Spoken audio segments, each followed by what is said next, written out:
breaking news from KXAN News. And thanks so much for joining us. I'm Jennifer Sanders. And I'm Daniel Marin. We have two major public safety developments unfolding to start KXAN News at 5.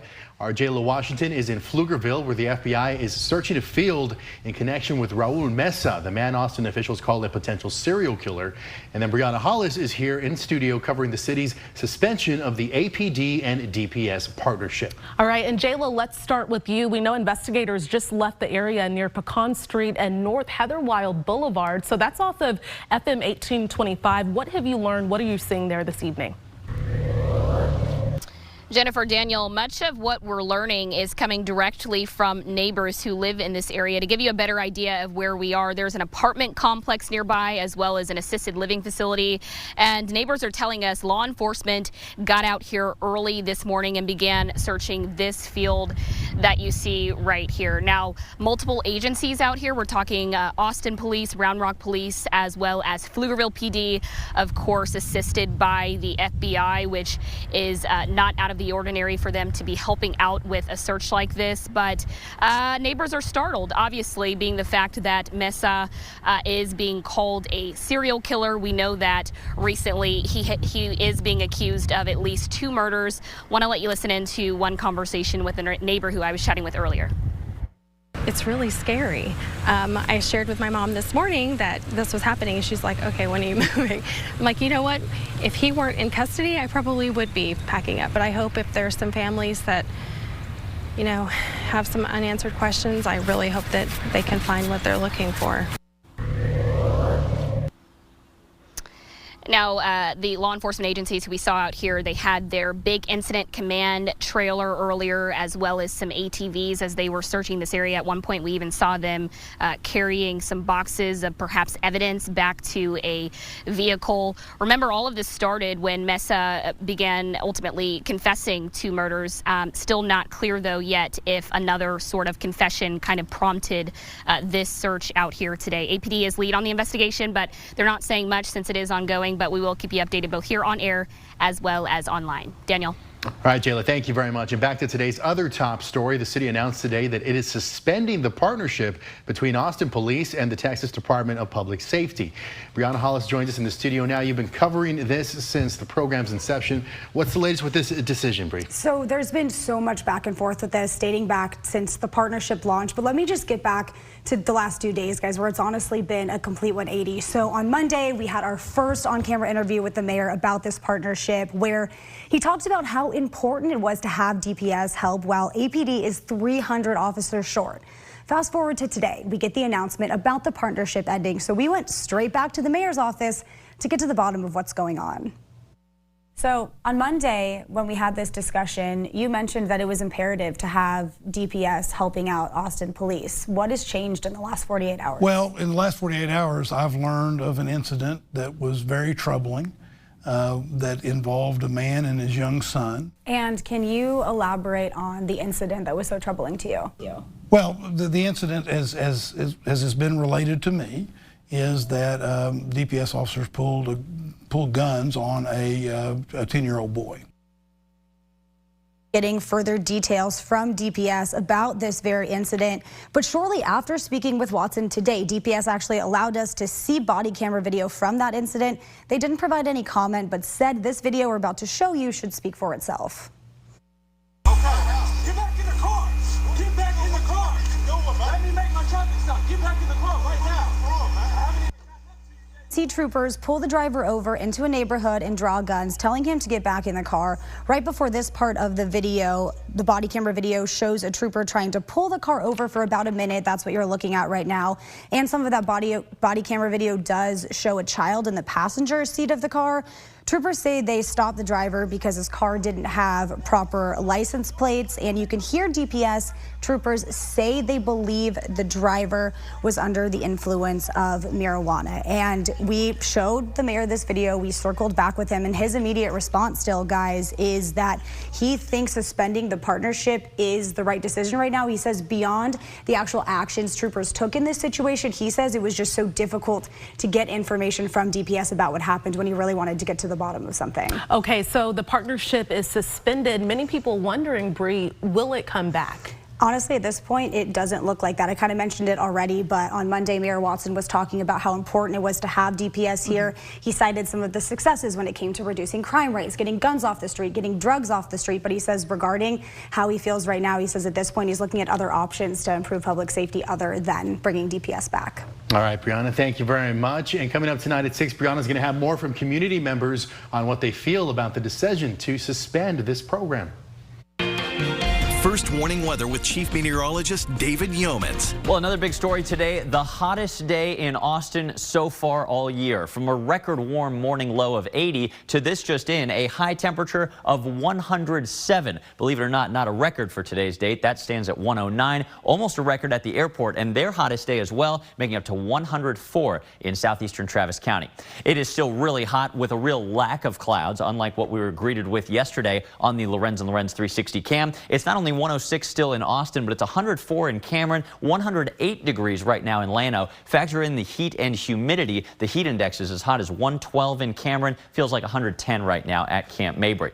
This is why the less serious heat advisory, for most of us at least, has been upgraded to an excessive heat warning. We've seen too many of these already this year. This one lasts through 9 p.m. tomorrow night and maybe extended further. Coming up, I'll show you how the summer heat is ranking historically, and we're looking into next week when record highs may fall. All right, David, thank you. Today, President Joe Biden and NATO leaders wrapped up their 2-day summit in Lithuania. And while there, the president met with Ukrainian President Zelensky and praised the courage of the Ukrainian people as they fight off Russia's attacks. This after Zelensky expressed his disappointment in NATO's reluctance to make Ukraine a member. NBC's Bree Jackson reports. President Biden closing out his time at the NATO summit in Lithuania with a keynote speech. Each member of NATO knows that the strength of our people and the power of our unity cannot be denied. The president also reaffirming the alliance's unwavering support for Ukraine more than 500 days into its war against Russia. Our commitment to Ukraine will not weaken. We will stand for liberty and freedom today, tomorrow, and for as long as it takes. A message he stressed during his meeting with President Zelensky earlier in the day. Zelensky thanking President Biden for his controversial decision to provide Ukraine with cluster munitions, a weapon with a track record of causing civilian casualties. This decision will help us to save us, and that's why my appreciation for the Ukrainian president also praising the American people for pledging more than $40 billion in aid, which includes military and humanitarian assistance. You spend this money for our lives, and I think that we save the lives for Europe and for all the world. In addition, G7 members announced a declaration of support for the war-torn nation, vowing to ensure Ukrainian forces can defend themselves and to help Ukraine's economy rebuild. Lawmakers on Capitol Hill closely watching the high-stakes talks overseas. NATO's larger, stronger, and more united than probably it's been in 50 years due to Vladimir Putin's actions. On Thursday, the president will be in Finland, welcoming the country as the newest NATO member. In Washington, Bree Jackson, NBC News. Well, watch out. The goats are working, or should we say eating. Well, you may see some goats on your run along Lady Bird Lake tonight. And the state Senate advances key components of the property tax relief plan, how it impacts school funding, and when we could see it hit the governor's desk. Runners, walkers, and goats all trotting along Lady Bird Lake today. The Trail Conservancy brought the goats out to help clean along the hike and bike trail. But it's not just trash that they're cleaning up, it's plants and things that may be harmful to us. The organizers say it's not a problem because the goats love to eat. Goats eat everything. They just eat everything. So we're targeting them in areas that have a lot of poison ivy and invasive species in general. And they will work through these areas. They will actually sleep on the trail overnight with supervision. And the goats will be out there for 3 to 4 weeks. And after they're moved around and their work is complete, the Conservancy will plant native plants to ensure the sustainability of the shoreline.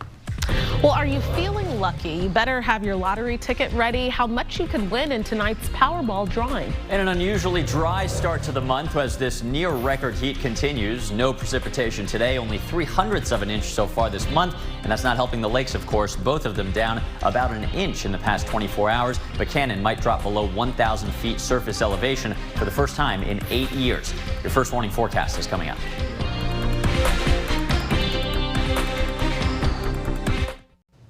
Today, the Texas Senate unanimously advanced key components of the $18 billion property tax relief package, making that long-awaited deal one step closer to hitting the governor's desk, as it is expected to pass in the House tomorrow. And while there's mostly broad support for the plan, our Capitol correspondent Monica Madden reports on the concerns from some about long-term impacts for school funding. What a fantastic package this is. Texas senators cheering, marking the end of an impasse over how to deliver record-breaking property tax relief to Texans. Because that's what we do in Texas, is come up with Texas-sized solutions to Texas's challenges. A key component of the deal includes $12 billion for compression. That's when the state pays for what school districts normally collect in local property taxes. The compression will cut their school taxes up to maybe around 23%. That's significant for them. Although the package passed unanimously, Senator Sarah Eckhart voiced concern over the sustainability of compression. Property tax benefit of this bill will be erased if we don't continue to make state investment in public education. That thinking echoed by public education advocates like Mark Wiggins. It's the legislature's problem really to figure out what to do whenever this funding expires. He fears this level of funding will be difficult to sustain when Texas doesn't have a major budget surplus in future years. The less money that the state puts in, the more money that local school districts have to raise. And the only place that they have to raise that from is from the local tax base. Monica Madden, KXAN News.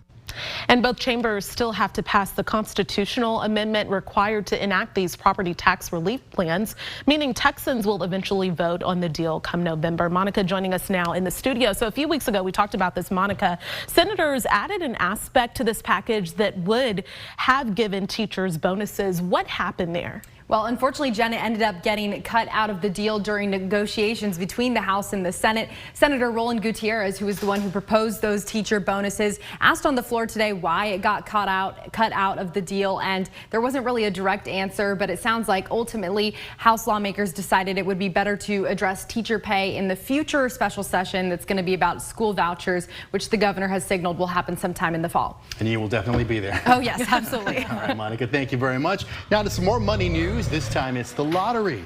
No one took home the big prize in the Mega Millions lottery last night, just one day after no winning tickets were sold in the Powerball lottery.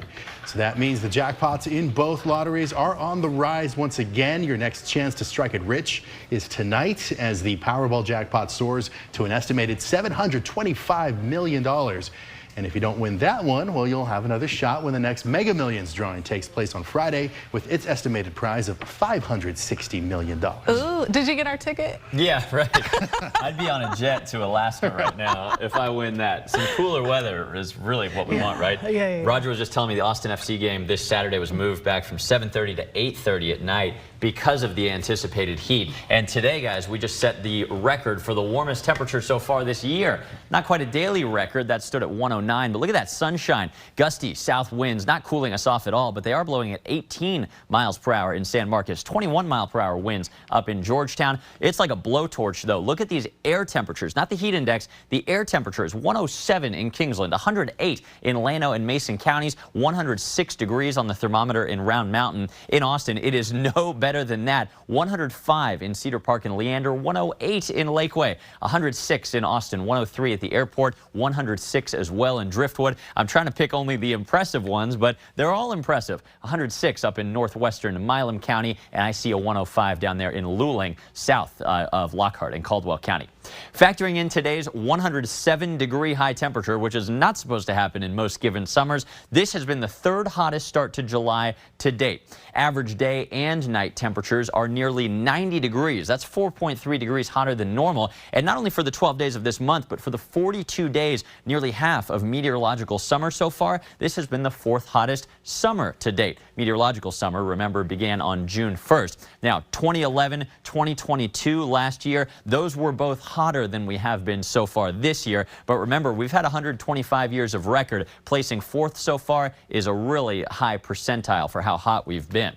A real void of clouds and rain across central Texas today as this heat dome, a ridge of high pressure, still in control of our weather to the west. As this controls our weather for the next several days, notice all the goose eggs. Zero rainfall projected by our models. It's just the hot, humid weather that persists. Here's some new data on our high temperatures, not only this afternoon, but here we go again tomorrow. A brief cool down overnight, but it does not last. These newer models are taking temperatures absurdly hot tomorrow. Gusty south winds continue. Another sunny and very hot day on Friday. Highs in some areas at least up to 107, 108.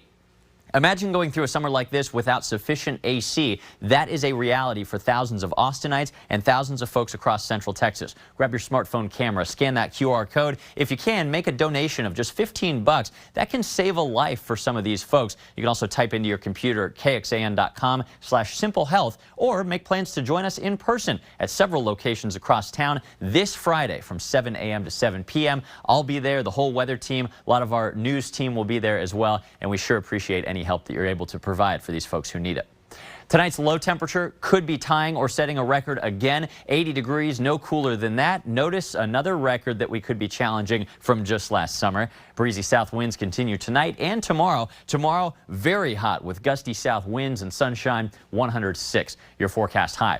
Every single one of these low temperatures you see the next several days, either setting or tying a record. How about the afternoon highs? Those are pretty hard to reach here during the hottest weeks of summer, but we could reach a couple starting Sunday. Sunday, Monday, those are both daily records in the forecast. 106 under sunny skies, and we could see 107 or even hotter again next Tuesday as there's still no rain in sight.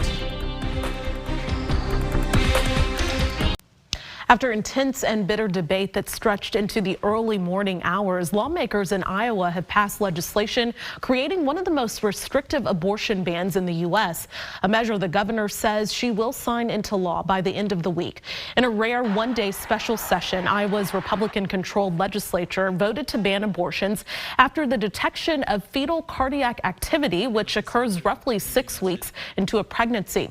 Now, in a written statement, Iowa's Governor Kim Reynolds announced she will sign the bill into law on Friday, calling the pro-life movement the most important human rights cause of our time. If this bill becomes law, women will die in Iowa. Common sense has walked out the door.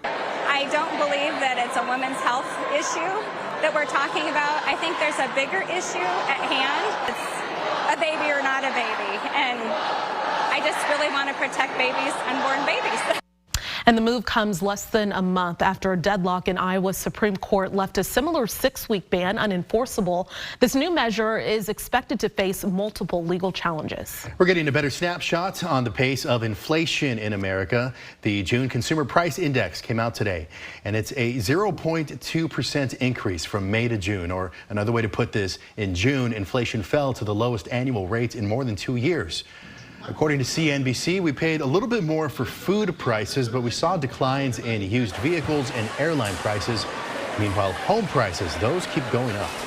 Well, today, Hollywood announced nominations for the 75th Annual Primetime Emmy Awards, and leading the way with a total of 27 nominations is HBO's Succession. And while the network's The Last of Us came in second with 24 nods. Now, The White Lotus is next with 23 nominations, and Apple TV Plus's Ted Lasso with 21. The Emmys will be held September 18th. All right, coming up tonight on KXAN, it's LA Fire and Rescue at 7 o'clock, Chicago Fire at 8, Chicago PD at 9 o'clock before KXAN News at 10. And of course, you can join us an hour earlier for KXAN News at 9 on the CW Austin. And here's where to find us.